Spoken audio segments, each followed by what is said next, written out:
So I wanted to make this video before I go to sleep. Getting really tired. I feel like at night time goes so fast when you have to be up early in the morning. Um, I want to talk about fear. I feel like this is a topic that has been talked about, for so long. And I think it's something that us as human beings suffer from so much. And fear is basically anxiety. Anxiety is fear. I'm so anxious. I'm so scared, right? And it's just the uncertainty of it all, of not knowing and, what was before. And, you know, I got so distracted on this interview with Rosalina.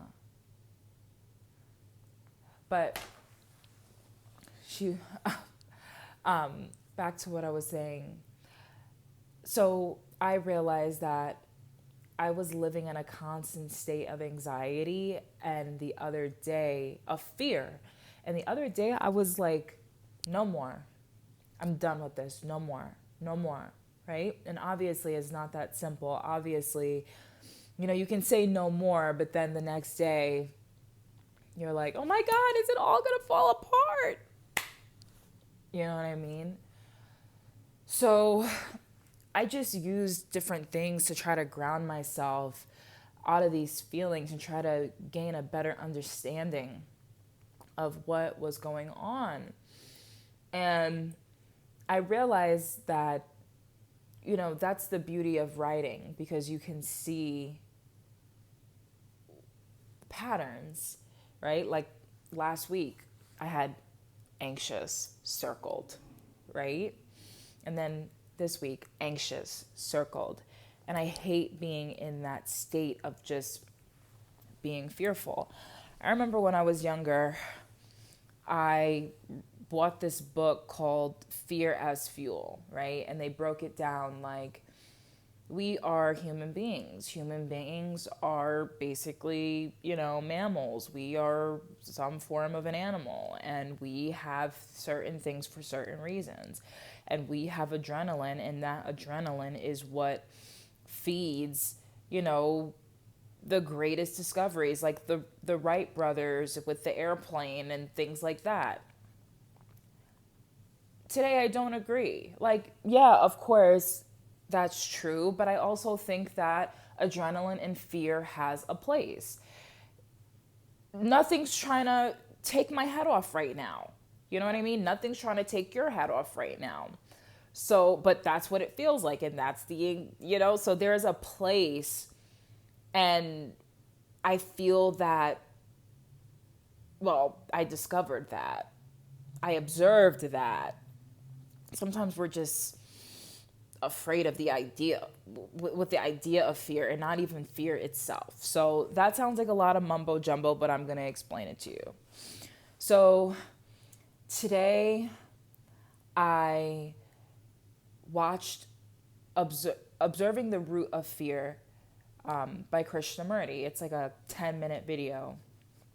And I was laughing throughout the whole video because I was like taking my notes. And then he told someone in the crowd, ma'am, please stop taking notes, for the love of peace. Listen, just listen. Because if you don't listen, you're going to miss it. And I'm like, oh, sorry. I'm like, I got my legal pad and I'm like, oh my God, I'm so sorry. I'm like, okay, here's the tree. Okay, you said it. So look at this. He's like, fear is a tree with branches. And then here's my tree with branches. And then he's like, please, like, don't take any notes. You're going to miss it, right? But there was a tree outside the window. And this tree really looked like fear, like it's like we look at trees and we think of renewal. We think of shedding. We think of new life. We think of fruit. We think of, things that grow on trees, and it's life and all of those things. But he said, think of fear as a tree with all these branches. And I saw the tree and it looked like fear with all these branches and all these things coming out of each branch with the leaves on the floor. And he said, now let's look at the root. And so I'm looking at the tree outside. And of course, I see the trunk, I see the branches and all the little other branches. But I don't see the root, right? So, hate to sum it up, but he basically helped me to understand. And even though I've been listening to Krishnamurti for years and I still needed this reminder of this, right? Is that the root of fear is just the movement of thought through time. So if this is the trunk, I'm the trunk, right? And you have the past and the future, and you're like, you know what I mean? Then that's the tree. It's like colliding and then boom. Colliding and boom. And it's like, wait, we're not here and we're not here. So we're here and we're carrying all these things into here and then projecting it onto here. And that's the root of the fear. But the thing is, we're not even here to even know what it is. So now all we're stuck with is the collision of our limited perspective of both. And I'm like, yeah, I see the trunk and the branches, I don't see the root. But now I see the root. It's time.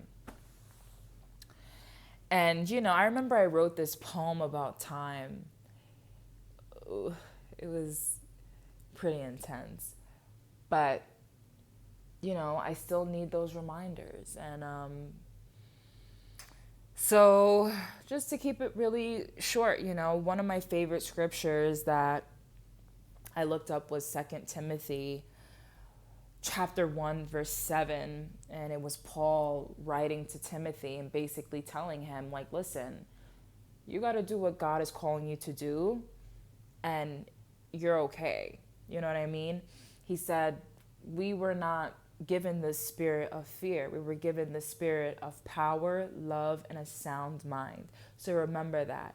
You were not made. Yes, for survival and things like that. And that's why thinking also has its place.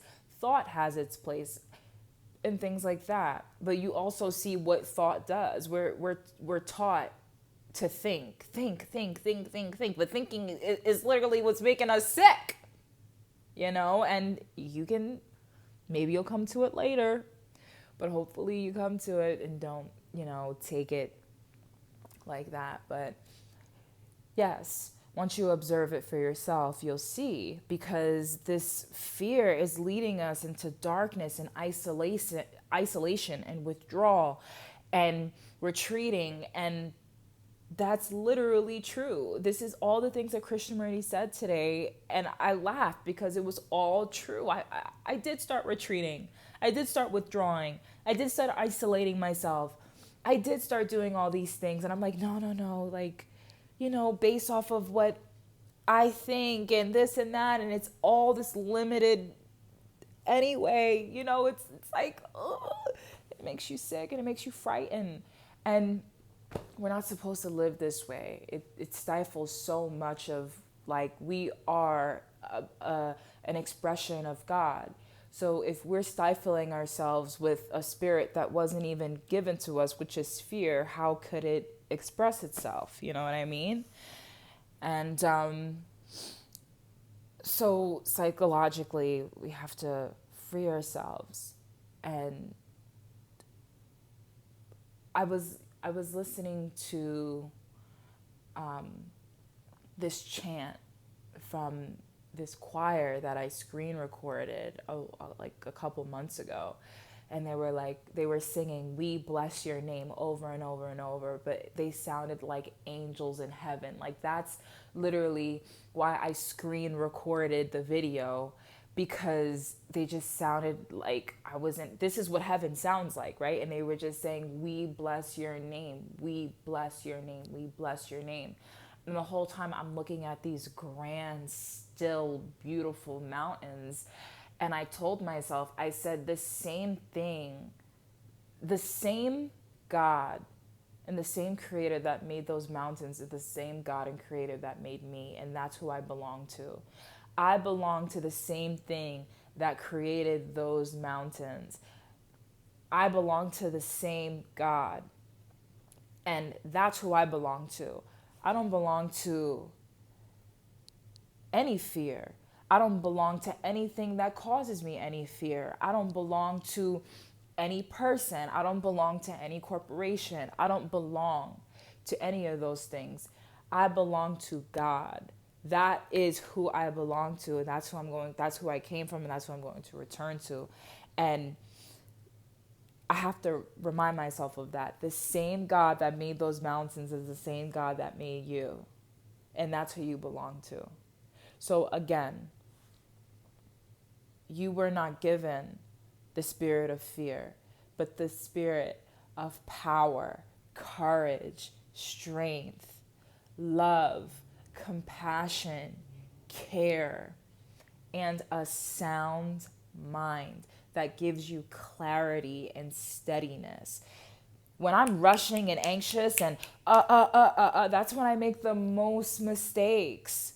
That's when I make the most mistakes. I'm so tired of the trampoline, the base of the trampoline being fear, and pressure and this and that. And that's what's fueling me, because that fuel is not sustainable.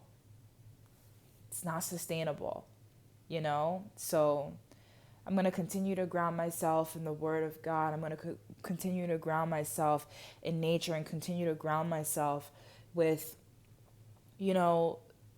everything that I possibly can. And, just do that. And I hope that this message helps someone. So I'll see you guys. Bye. Good night. For real this time.